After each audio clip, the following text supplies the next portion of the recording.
এই যে ভাত বেড়ে নিলাম, গরম গরম ধোঁয়া ওঠা ভাত।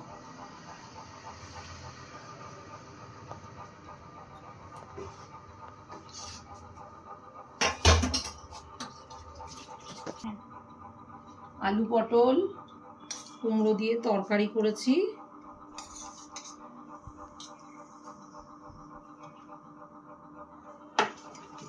আর হচ্ছে চিংড়ি মাছ ভাপা করেছি, এই যে দেখতেই পাচ্ছ।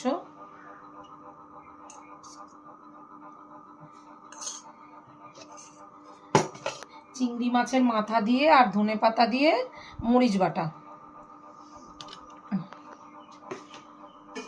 আর করেছি হচ্ছে পেঁয়াজ ফোড়ন দিয়ে মুসুরির ডাল। এই যে